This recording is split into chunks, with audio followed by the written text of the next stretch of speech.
अब यहाँ पे इंपॉर्टेंट इंफॉर्मेशन आपके लिए कि जिन स्टूडेंट का दोनों पेपर में सिक्योर, मतलब इसका मतलब है कि दोनों पेपर में जो स्टूडेंट आपके सेफ जोन में है वो स्टूडेंट बिल्कुल सही है अभी फिलहाल, वो आप टेंशन मत लो, क्योंकि ऐसे बहुत सारे स्टूडेंट हैं जिन्होंने सेकंड पेपर में जबरदस्ती नेगेटिव मार्किंग अटेम्प्ट किए और वो आपके 40% जो क्राइटेरिया उसको फुलफिल नहीं कर पा रहे।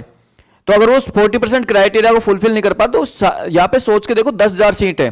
मैं एक नॉर्मल सा आपको एग्जांपल देता हूं, दिल्ली में DSSB में 2014 में पोस्ट आई थी, मात्र 2000 पोस्ट आई थी, और वहां पे जो सिलेक्शन हुआ था 200 नंबर का पेपर था, सिलेक्शन हुआ था ना 91, आपके 91 पे तो जर्नल का सिलेक्शन हो गया था वहां पे बिना नेगेटिव मार्किंग। तो यहां पे 10,000 पोस्ट हैं। बात देखिए, जो आप बार बार पूछ रहे हैं कट ऑफ का, तो भैया मुझे तो लगता है कि पासिंग मार्क्स अगर दोनों पेपर्स में आ गए तो कट पार पड़ जाएगी। ठीक है, तो सबसे पहली बात है कि दोनों पेपर्स में पासिंग मार्क्स आ जाए तो मुझे लगता है कि सिलेक्शन हो जाएगा।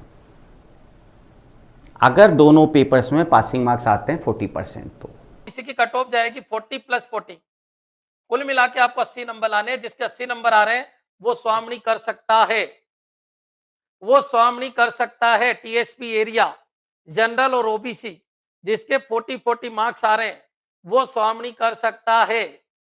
ठीक है बच्चों, पहले तो ये पॉइंट आपके क्लियर हो जाना चाहिए।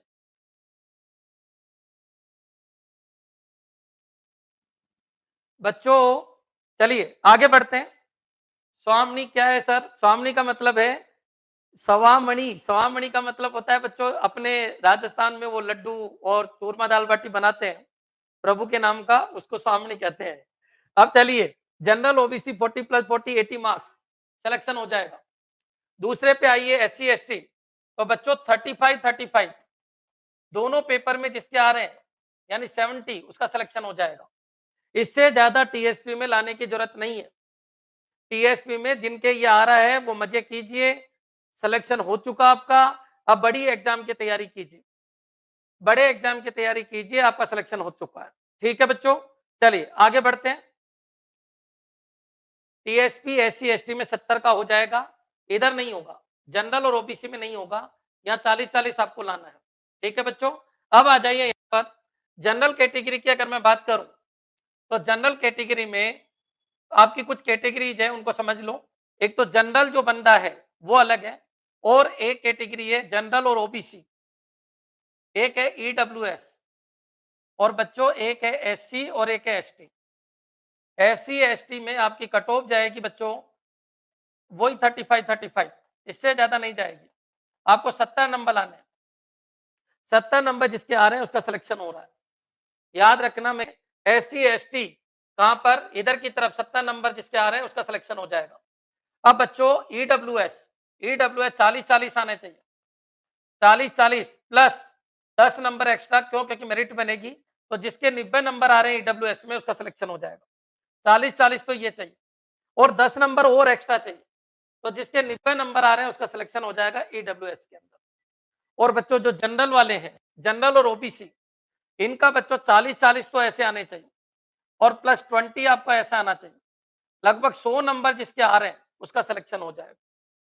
बच्चों ये क्लियर कर लीजिए, जिसके ये नंबर आ रहे हैं वो सिलेक्टेड, बिल्कुल क्लियर कर लीजिए। टेक्नोलॉजी हम कहते हैं कि गुड स्कोर, ठीक है, गुड स्कोर की बात करें तो मैं आप लोगों को यह कह देता हूं कि कई विद्यार्थी जिन्होंने गुड स्कोर पेपर 1, मैं दोनों को लेकर चल रहा हूं कि आपका अगर पेपर 1 और आपका कौन सा पेपर 2, पेपर 1 और पेपर 2 अगर आप लोग जनरल के अंदर है तो पेपर 1 के अंदर आपका स्कोर 60+ अच्छा है, पेपर 2 के अंदर अगर आप है तो 50+ बहुत अच्छा है।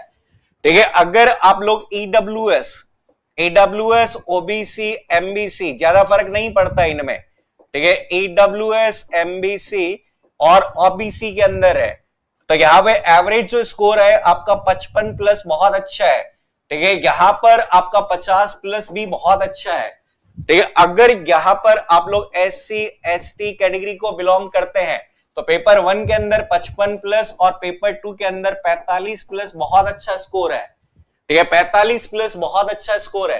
ठीक है, अगर आप लोग यहां पर TSP एरिया से बिलोंग करते हैं तो मैं कह रहा हूं कि 50 प्लस और यहां पर 40 प्लस भी बहुत अच्छा स्कोर है। ठीक है, अगर आप लोग यहां पर ठीक है फिजिकली हैंडीकैप, ठीक है विडोवर कोटा या फिर एक्स सर्विसमैन या फिर स्पोर्ट्स कैटेगरी से बिलोंग करते हैं, तो यहां पर मैं कह रहा हूं कि 50 छोड़ो कि 40 प्लस और 40 प्लस ये आप यहां पर मान के चलो।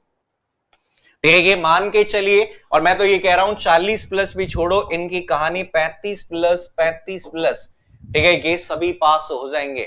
अरे सोच के देखो, ठीक है यहां पर सोच के देखो, ठीक है ये आप लोगों को यहां पर सोच के देखना है कि पेपर का लेवल टफ है। और एक चीज समझो कि 10,000 पोस्ट है भाई, ठीक है डरना क्यों है, ठीक है डरना क्यों है, ठीक है डरना क्यों है, क्यों अगर बात करें क्यों डर रहे हो, पेपर अधीनस्थ बोर्ड का ऐसा ही आता है, हमेशा ऐसा ही आता है, अनएक्सपेक्टेड आता है। ठीक है होता है हमेशा होता है कि जब पेपर 1 इजी आता है, ठीक है जब पेपर 1 इजी आता है तो पेपर 2 टफ आता है, जब पेपर 2 इजी आता है तो पेपर 1 टफ आता है। ठीक है टेंशन किस बात की, जिंदगी खत्म थोड़ी हुई है। ठीक है यहां पर जिंदगी खत्म थोड़ी हुई है कि इस एक एग्जाम के बाद जिंदगी खत्म हो जाएगी। ठीक है आप लोग यहां पर मेहनत करिए, हम मेहनत कर सकते हैं, कोई भी संस्थान मेहनत कर सकता है, कोई भी संस्थान में पढ़ाने वाले शिक्षक मेहनत कर सकते हैं। ठीक है हर संस्थान ने अपने आप से इस प्रथम एग्जाम के अंदर बहुत मेहनत की है। अब यहां